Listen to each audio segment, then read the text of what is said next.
Good morning. Today we have Ashley Hales with us talking about finding holy in the suburbs. I love that title. It's the name of your first book, right? Here we go. Yes. Yeah, Yes. and Yes. her publisher is going to be giving away one of these books. So listen carefully because you'll want it. Ashley is a speaker and a podcaster and an author and a wife of a pastor, new to San Luis Obispo, which is my hometown. Well, for the last 35 years, I married into it. She's a church planter and a mother of four. Ashley, welcome to the neighborhood. We're so glad you're here today. Oh, thank you, Sue. It's really a delight to join you. Mm. I told my friends that today I'm interviewing someone. I have a BA in English literature, but I'm interviewing someone with a PhD in English literature. So Ashley, let's just settle right now. We're not talking about Shakespeare. Okay. That's fine. That's okay. No Good, good. problem. I can't remember how to spell it. Ashley, your books are what I would call dense, and that's a compliment. Oh, thank you. By that I mean the sentences are rich and not something to be skimmed over. You need a pen. I'm telling the audience here right now, you need a pen and you need a journal while you read her books because God will stir something up in your heart and you want to write it down. At least I do. If I don't write it down, it's lost forever. Hmm. But you also need a pen and a to-do list because Ashley doesn't just inspire or niggle away at some sin that maybe we have been ignoring. She gives us at least five action points, calls to action, I guess we could call them, to act out what God has stirred up. And I think, we are an information age and we get a lot. But if we could Hmm. just act on one thing, and we'll be talking a little bit about that later on, it makes us feel better. And it's also helps us to be obedient. Wouldn't you agree? Yes. Oh, for sure. Yeah. Yeah. Yeah. Yeah. So I appreciate that. Now, what did you learn about yourself when you moved to the suburbs? It sounded like a bit like a war in your soul. It really was. It really was. I could So, tell. my husband and children and I moved back to Southern California suburban life to start a church there in 2015. And it was really hard coming home too. And suburbia, I had this sense that ministry, to be really real and authentic and life changing, needed to be either in, kind of an inner city space or, amongst cultural elites in a large global city, or, that you were working, like Wendell Berry in the land, And so I was like, how do I figure out how to love Jesus here in suburbia where it's Mm, pretty comfortable and kids are in, AYSO soccer right. and people are in their minivans and SUVs. Like, what does it look like to love Jesus here? And, to be honest, I think I would have rather had one of those other places to call my home for a while.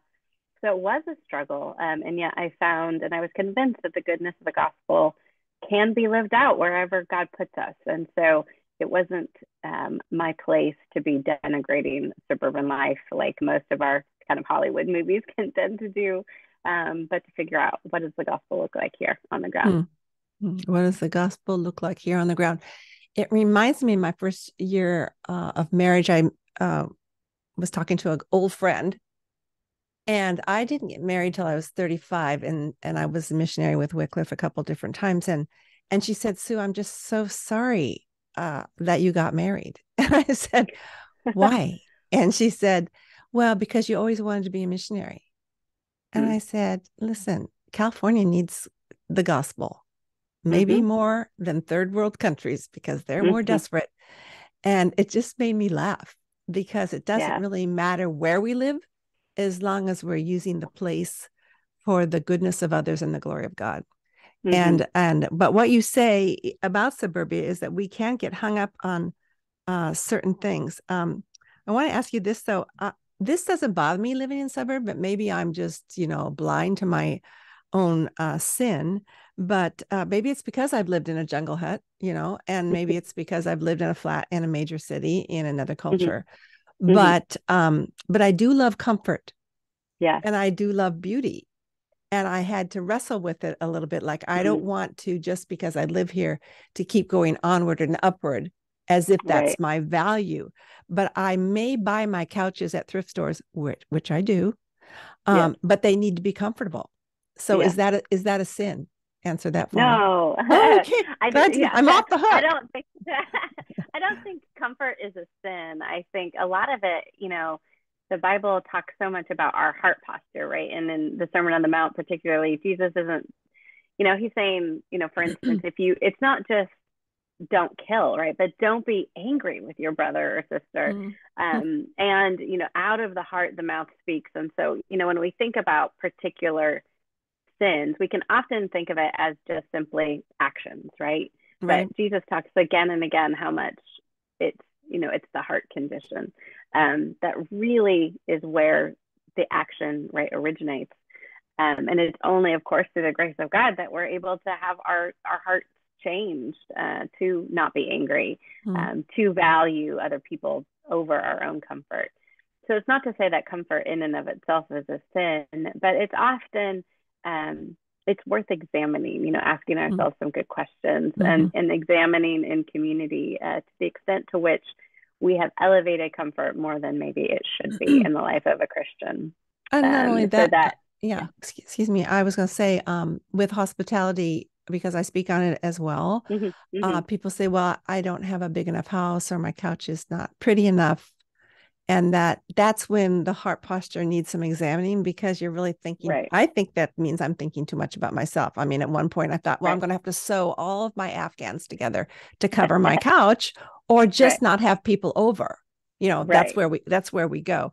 Now, I think Satan's ploy, um, and I know you're smarter than I am, but this is what I think that Satan's ploy in our human default is to use anything For sure. and Yeah. everything to keep us from finding our hunger met in God alone. I mean, why did you pick the suburbs? I think you kind of answered it, but as the thing that keeps us from finding our satisfaction in Him alone.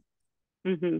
You know, I think in my own personal experience, it was really easy to see how, like, my neighbors had fallen prey to, right, suburban idols, whether, that was comfort or whether it was kind of valuing the nuclear family above the community of faith or those who don't know Christ. Whatever it is that we can tend to focus on. And so it was really easy for me to see those idols and maybe like you, right? Because you'd lived somewhere else that you Mm-hmm. could see your place with fresh eyes after having been gone. And so there is that reality. And yet I also saw in my own heart some of those good discernment qualities also needed to be, I needed to pay attention to them in my own life. It wasn't that I was immune, right? Right. I'd much rather not go out and make an intentional conversation with a neighbor. It was easier to stay inside my own home or just kind of stay on task with my children and their activities. And so the same tendencies, of course, that I could easily diagnose in others. Yeah, even if it looked different or they weren't as glaring, they were still tendencies of every human heart to Yeah. run away from a relationship and really to run away from God. Yeah. And they kind of go hand in hand, I think. Mm-hmm. You use the expression God has made us hungry people, and you use the metaphor of feeding on God. What keeps you from Mm. going to Him for your deepest meat and manna, if you don't mind Mm. sharing? Oh no, I think in this season of life, so my kids are late elementary through teenagers, and um, It's a lot. I'm it's a lot. Yeah, we have four, and so it's easy to be like, everyone needs my attention. I need to make sure I make every second count. Get all my work done while kids are at school, and then move on to the mom and carpooling mom sort of mode after that, and to realize actually my deepest, the deepest longing of my own heart, and I know where I will be content is in the presence of God, right? And so for me, it's those lies that really where my value comes is in everything I can accomplish, whether it's kind of work related or cleaning up the house, or even seeing good ministry, right? As Totally. another a thing to do for God instead of being with God. Mm-hmm. Yeah, it can definitely be an idol for people in ministry. And Mm-hmm. I know because I am in Yeah, ministry, yeah, and we get wrung out and we get strung out and we get tired and we get angry. And then we think, oh, what's wrong? Well, we haven't sat at the feet of Jesus because right. I studied the story of Mary and Martha in the Uh-huh. Amplified, and it says it was to her advantage. That's what Jesus said about Mm, Mary. mm, And I thought, mm-hmm, as suburban moms or whatever, raising children in America, mm-hmm, we mm-hmm. want our kids to have the advantage, right? We'll Right, do right. anything. We'll get them the Kumon math, or we'll get them a tutor so that they graduate, or, we help them get into a great college, whatever we're doing, it's for their Mm-hmm, advantage. But Jesus says, this Ashley and Sue mm-hmm, Donaldson is to your advantage. Just sit at the feet of mm-hmm, Jesus. mm-hmm. I love what you say that we get antsy waiting on God. That's one way of putting it. We get antsy waiting on God. So we ask our stuff to save us. What in the world do you mean by that? People actually go You into Target and say, save me. I think effectually, and that is what it can It be, right? can be, Is yes. yeah, often when we are waiting on God, big things or small things, for a change in our marriages, or, for a sense, of closeness even with God, or you're praying for a child who's wandering. There's so many different things where we have to wait for God to move, and he tends to move a lot slower than we would like. And Totally. so I think, whatever it is, we've gotten used to Target, right? Target, like if the quick little dopamine hit of shopping, whether it's at Target or online shopping or scrolling through our Instagram, um, we kind of take the pressure off of those hard waiting moments by Mm. trying to satiate and make ourselves feel safe and comfortable again. And again, it's not saying you can never go shop at Costco or Target or wherever you like to shop. But it is to say, why are we shopping? Is it trying to meet some deeper need that only God can meet, or community can meet? Or am I running away from a really uncomfortable feeling instead of bringing that feeling before the foot of God's throne, for sure? Mm. Yeah, and there's so many advantages to waiting on God. I just don't Mm-hmm. like it. Yeah, And no, it's but uncomfortable. it's kind of like organization for me. I don't like to organize, but I like the results of organizing. And Right. I can't pay a professional very often. But Yeah. I love the results of waiting on God, because that's when I find out a lot of things. I find out it's an evaluation really of my faith, and it's an Mm-hmm. evaluation of how do I really view God? And is he Mm-hmm. only my savior, redeemer, but is he also my friend and Mm, loves that's me to good. the uttermost? I mean, there's just so many great advantages that I really should go and say, Lord, hold up a little, make it go longer. Now, Yeah. this is kind of a funny question, but is a woman who hates shopping, and I do know some, are they off the hook?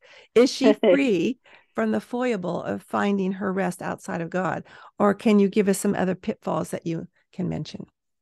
Yeah, yeah. No, I think I think there's lots of ways that we treat ourselves, whether it's, your afternoon Starbucks run, or, even just the sense of I've crossed everything off my to-do list and look at how productive I've been.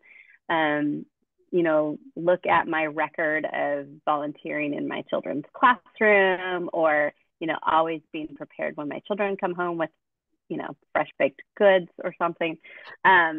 There's a million different ways, I think that we really ultimately look for our worth and satisfaction, in what we do, in what we produce, or in who we know, or what we do know intellectually.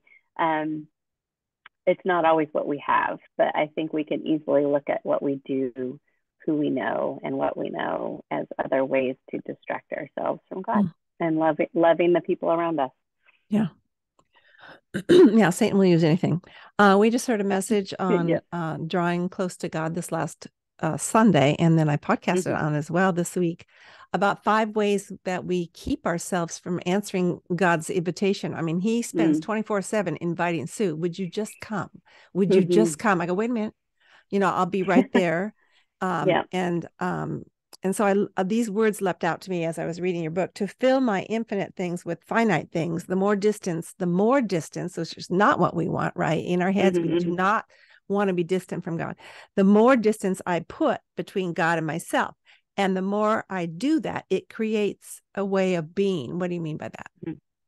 Yeah, I think our habits really, of course, help inform who we are becoming, right? And there's lots of books. You chatted with Jen Pollock Michelle. She has a few books on habits. Yep. And there's a sense in which we become the things that we do. If I decide to go to the gym 5 days a week, it has an effect on not only my body but my mental state, and Yep. it means eventually I have become someone who works out, which is a new habit I'm trying to do, so that I can get on the I, floor with my grandkids eventually. I saw that on Instagram, Ashley. Good for Yeah, you. yeah. Thank you. But nothing crazy. I'm like, I just want to, keep actually paying attention to my body, let's say, as one way to care for myself. And of course, as God's temple, you want to make good choices. And so, I think there is the tendency, right, to view our habits as something separate from ourselves and separate from our identity. But eventually, right, what we do will form us. And so if we are people who want to love God and love our neighbors, we must do something, right? We must actually read our Bibles. We must actually pray. We must actually prioritize that in the same way that we might prioritize kind of a daily workout. We must actually go outside and try to strike up conversation with a neighbor.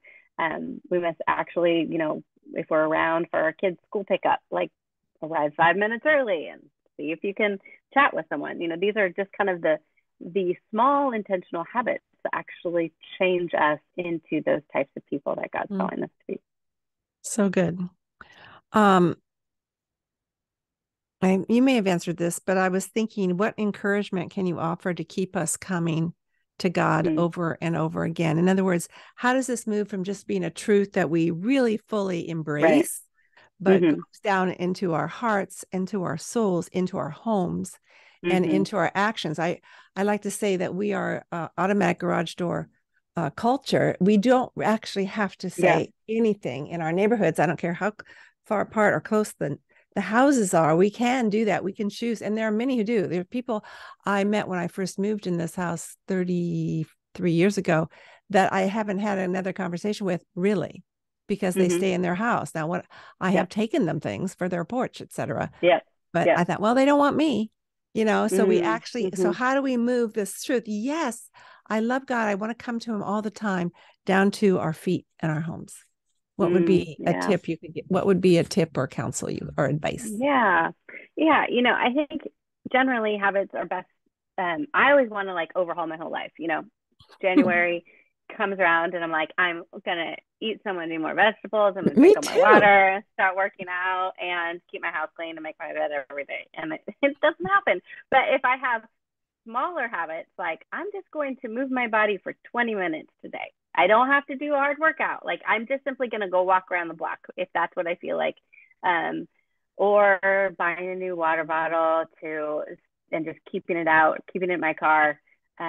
Like having the apparatus and keeping the bar pretty low, I think is something that can actually help us in our spiritual habits for the long haul too. So it's not that, you need to create, have a block party every other week or something, but maybe it's like, okay, I'm going to make a check mark and I'm going to talk to one of my best friends about choosing to have an intentional conversation with my neighbors once a week. And if that lasts for 10 seconds, that's okay. Or, if you think about the life, just our own individual spiritual lives, setting the timer, right? 10 minutes. My husband has his, like on his phone, his lock screen says Bible before email, and it's just a small reminder of when you pick up the phone and you want to get busy and get work done straight out of bed, instead, oh shoot, Bible before email. I'm just gonna, even if it's a verse, so start small in some of these big habits so that they're actually sustainable and you don't then, fall into shame or just check it. Yeah. I remember coming home from college and my sister was home. My little sister, 5 years younger, was on her bed writing. I said, what are you doing? She goes, well, I'm having my Bible time for 5 minutes. And I said, because I was older and wiser, 5 minutes. That's what I said. She doesn't remember it, but I remember it because I was so bad. She, what she said? I said that I do it for 5 minutes because then I know I can get it done. So it wasn't so much a sense of satisfaction, self-satisfaction. I don't think she meant that. I think she meant like, hey, I'm going to make a low bar and I'm going to reach it. And it's a habit for a lifetime. It's not something that we put it on so that we could look good. It's because we can't really live without God. Mhm. Hospitality and entertaining versus entertaining is near and dear Mhm. to my heart, as Yes, my it is. listeners know. And I loved your chapter on hospitality. Awesome. How would you define hospitality? Yeah, I really love the idea of hospitality as making room. So whether if you're making room in your home, usually, but making room in your life and heart for people that God brings into your path. And so I feel like that really widens the door a bit, Mm-hmm. because often we can think of hospitality, as you're saying, akin to entertaining. So having a nice fancy dinner party kind of thing, or making sure our house is all clean before we welcome people into our home. But really, I learned we had a pretty small house when we moved to suburban Southern California, and smaller than the one we had had in Utah previously. And realizing, so for a lot too, we had neighbors with really large homes, and so it felt awkward, and I felt self-conscious for a while, offering, here's our tiny little house, and come in. But any home or space or life that is built to actually welcome people will be big, right? People desire to be welcomed Mm-hmm. into something. Um, and that was just such a great lesson for me to learn and to practice, was that it didn't matter the size or the fanciness of a place, but simply when you come to welcoming people and being hospitable, the more that you are able to get yourself out of the picture and care for them, really some of those fears and feeling like you're not, passing muster really go beyond to the wayside in that Yeah. process. Totally agree. I think that Yeah. we need to have a hospitality antenna. I like to say that. So we Mm-hmm. get up in the morning, we ask God, who do you want me to talk to today, minister to, Mm-hmm. love? And then as we go out, it's amazing the surprising Mm-hmm. encounters Yeah. we Yeah. might Yeah. have. But we can say, hey, they're under the umbrella of God's guidance and light into that person's life. And I also like to say that people just want to be invited, even if they don't come. And Yeah. sometimes I'm relieved that they can't come because I over invited. Um, you Right. That's write, like I haven't not made your wine night yet, but yeah, I will. And I yeah. love Well, the invite. So yeah. And that's another gal wrote last night when I invited a slew of people. She goes, "This one I might make." yeah. But Yeah. the fact they want to come, and Yeah. we're talking about how I have these little gatherings for women, and I think Mm-hmm. there's a desperate need for community within the church as well as within the world. And it's Mm-hmm. not just COVID. We are Right. Yeah. such individuals in America. What do you mean by seeing the cross as hospitality? That was kind of a heavy part. Mm. Yeah. Yeah. I liked it. Yeah. Thanks. It is pretty amazing when you think about really what does the process of hospitality look like, and um there's some thinkers who talk about it as being a blessing to others, right? That you are broken, that you are given Mm, for the behalf of okay. the other, and you see that most fully in the cross of Christ, right? That he it's his own body, right? That he is giving for the blessing of the entire world. That it is broken. His body is broken to feed us in the same way that we, in response, I think, not only feast on him, but also break bread, right, around tables, both in church, of course, but out of church. And that there's something really beautiful when you think about our hospitality as something that is given in response, right, to love those who don't have a home, whether that's an emotional home, a physical home, what have you. But the cross being that place where we see hospitality most fully on offer, of a place of blessing, of brokenness, of giving. And then it's our response, right, Mhm. to go and do likewise. Right. And I like to imagine, when you go to someone's house and they open their arms like this, that Christ has Mm-hmm. opened and stretched out his arms Mm-hmm. on the cross. And that was Mm-hmm. the original hospitality. And we've been invited by God Mm-hmm. ever since. The hugeness of the need, I think, can immobilize us. Like, oh, Mm-hmm. there's For sure.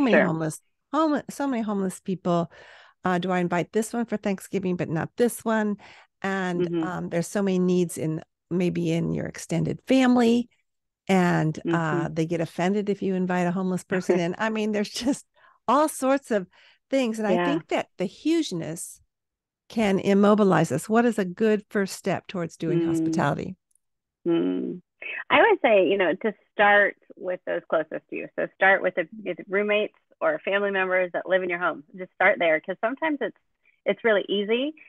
Maybe even to be hospitable to, the person who's unhoused on Main Street, because Right. that feels like, oh, great, I'm doing this thing that God Right. said, this is what true religion looks like, or, Hmm. I'm, I'm offering something to a refugee or an orphan or widow. That can sometimes be a lot easier than actually being hospitable to our Hmm. spouses or our children Totally. or our extended Totally. family. So, I think I'm not saying we don't care for those populations at all, but I think if we can practice it first around our own dining tables, and then that will spread out, and then to also realize, it's not like you don't have to be comfortable with those concentric circles. It's okay if God pushes you further out, maybe, Mm. because you might think about, well, great, so Ashley's giving me a pass to just Yeah. like have family dinner, but I'm not.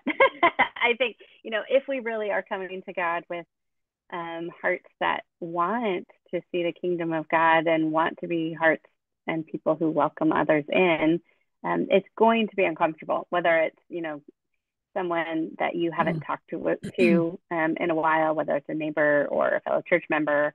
Um, Hospitality and the gospel will break down those barriers, right? So just be prepared Yeah. as you bring those requests right to God. Well, it's also the best thing I've ever done for my children was to Yeah, be that's a hospitable great point. because Yeah. they are now adults and it's easy for them to have company and it's kind of fun to Yes. watch them and Yes. Oh, I one can't wait. and we always ask questions. And so one time my daughter came home from a party and I said, "So how was your party?" She was living in San Francisco. And she goes, "Well, it was kind of boring. No one asked me any questions." I mean, she's just so used to, Yeah, I yeah, if yeah, she shows interest in others, she kind of yeah. wanted them to show Right. the interest Yeah, in her. for sure. But and then the other night they FaceTime me from a bar because a friend of theirs was celebrating his birthday and there were about 12 people in the restaurant. And I said, "Let me give you some affirmation, Arthur." And he couldn't Yeah. hear me. And so Uh-huh. I had to text it. And then she Yeah. told me the next day that they asked them the restaurant owner to turn off the music and shut the door to the banquet room. And all 12 of them went around and gave affirmations to Arthur. Oh, I mean, beautiful. it's beautiful. I Beautiful. don't know where he's at on his spiritual journey, but he was blessed. His sister That's teared up. great. We have to give people Yeah. that opportunity to affirm one another because that is something that Mm-hmm. will Mm. bless them the rest of their lives. Now, this leads into your second book, and I'll just have a question on that. Your Sure. second book is A Spacious Life, Trading Hustle and Bustle for the Goodness of Limits. Now, I would think that our culture does not like that word limits, not just our children. They don't like that word either, Right. but Yeah, the culture because they want it all and we want it right now and for sure. we feel entitled. Now, Yeah. if my listeners today are feeling worn out from all the hustling and bustling, even the good hustling Mm-hmm. and bustling, we already mentioned Mm-hmm. that Yep. ministry, there are retreats for pastors and missionaries and they need to have Yep. those. Yep. Yep. Um, but what is this book? What comfort do you offer for the hustler Mm. and the bustler, even when hustling for heaven's sake? Yes. Yes. That's great. I think it's so those of us who, want, whether or not we're in like full-time ministry, but Right.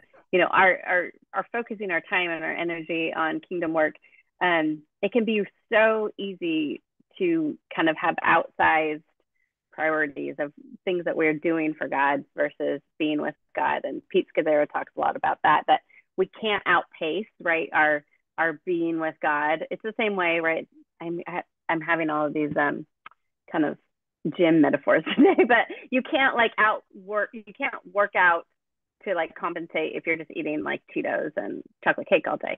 In the same way, we can't actually be living this kingdom life if we are just simply doing for God and not actually being for God. So it has to start there.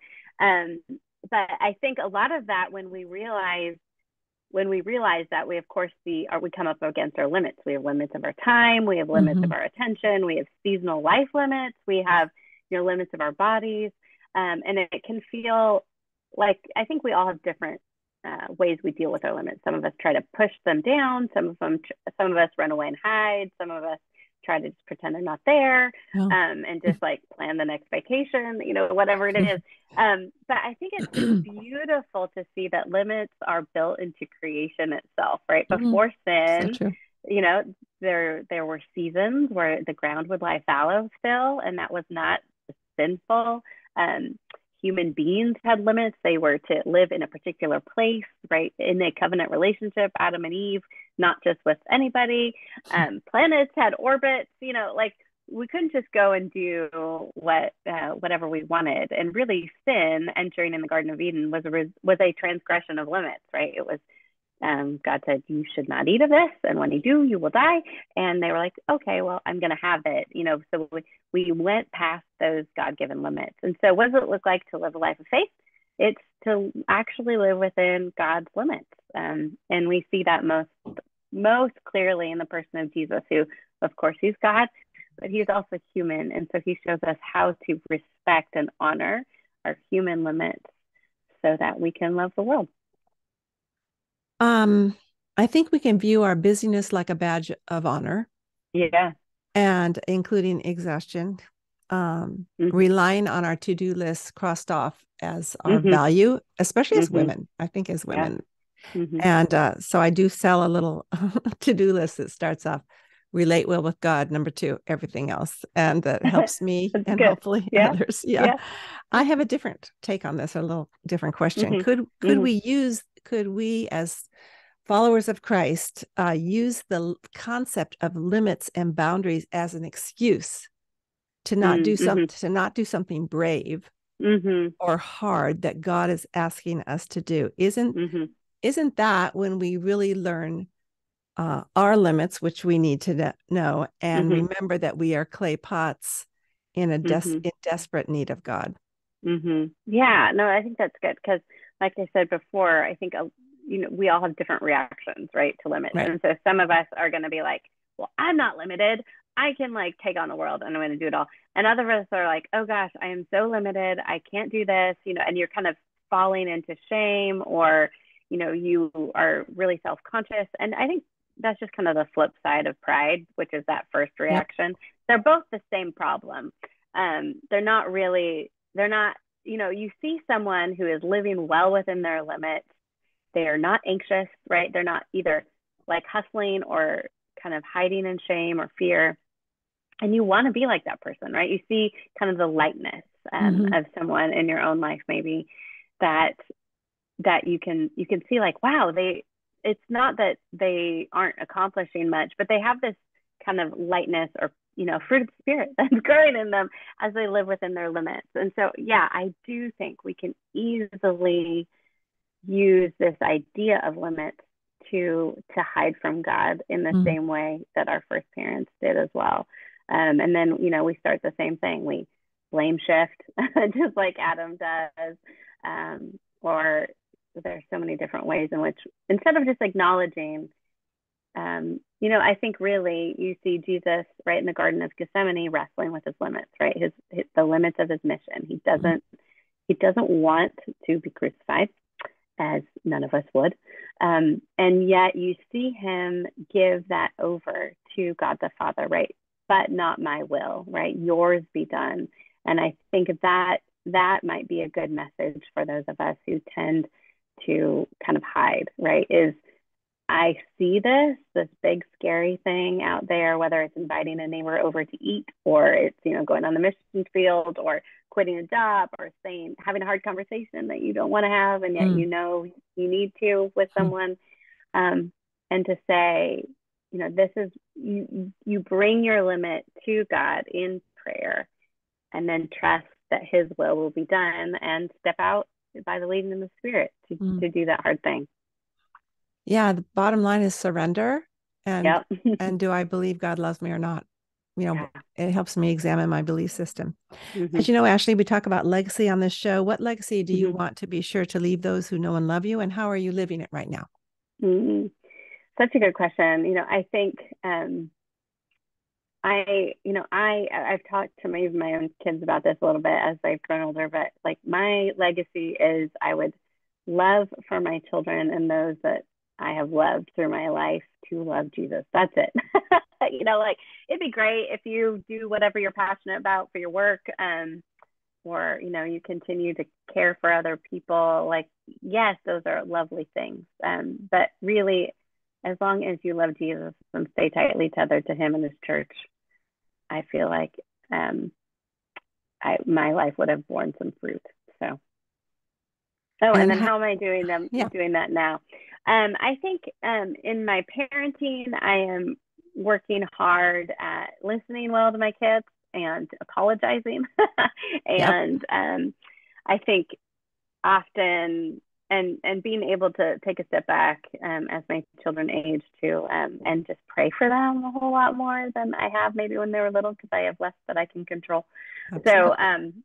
I think it's a lot of that kind of dance of, as my children are becoming more independent, entrusting them to God's care, and then trying to figure out, how do I take a humble and less controlling posture with them? And then, with neighbors and friends and family that are grown up, I think a lot of some of that legacy really is trying to pay attention to the work that God has given me to do for the day, for the week, for the season.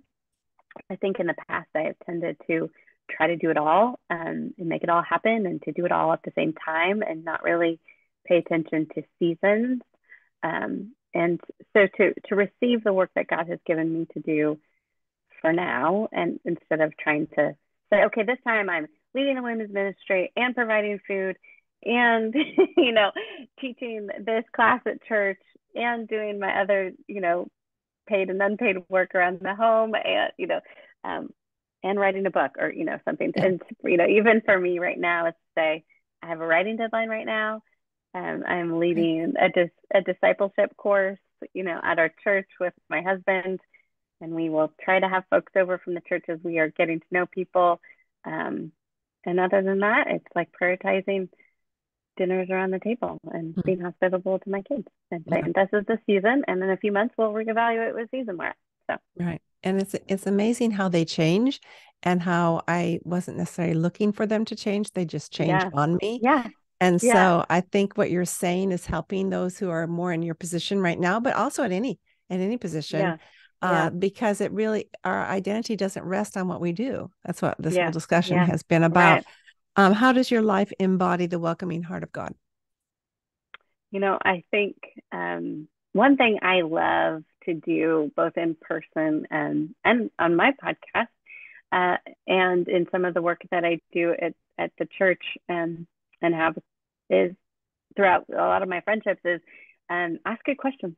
So I think a lot of that, it's been interesting as you were talking about your daughter, and the idea of who's asking me a question. And I think for a lot of years, because I felt like I had such a deep internal life, I was always waiting. My questions were so that other people would ask me really good questions. um, and I think maybe as I've hit middle age, that's lessened a bit. Praise God. So that I'm curious about people, not as a way to. Sometimes we can ask bunches of questions of people because we don't want to self-disclose.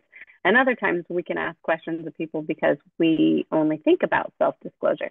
So I feel like I'm in a healthier, more mature spot of, I just want to ask good questions, because I feel like that's one way God's made me to help get to the heart of things for people, and to help usher them in to that reality. Yeah, listening is one of the biggest parts of hospitality. And Mm-hmm. um, and so I have written a book on it. I'll have to tell you about that Yes. later, because this is about Yes. your pet. The whole thing about asking questions is just so much Yes. fun. Yeah. My mother used to say, "Well, I'm just genuinely interested in people," Yeah. because she liked to meet all my friends, and Yeah. uh, and I'm sure she's having a great time in heaven with all that. Well, Ashley, you have been Yeah. a delight and a blessing, and we will be giving away a copy of your first book. The title again, Finding Holy in the Suburbs, Living Faithfully in the Land of Too Much. That's for sure. How can people find you? Yes. Probably the easiest is my website. It's aahales.com. And from there, you can click. I have a Substack, a podcast, and you can find out all of that as well. Okay. And the name of your podcast? It's just changed. It is now called The Cartographers, and I'm Woohoo. co-hosting. I'm co-hosting with my husband, and the tagline is "Mapping the Changing Cultural Landscape for 21st Century Christian Leaders." So, Whoa, something lightweight. yeah, yeah, Uh, no, I guess I won't ask to be on it. but enjoyable. It'll be fun. My husband loves maps. I'll have to turn him on to that. Okay, Yeah, Ashley, what a blessing. And thanks so much for your time. thank you.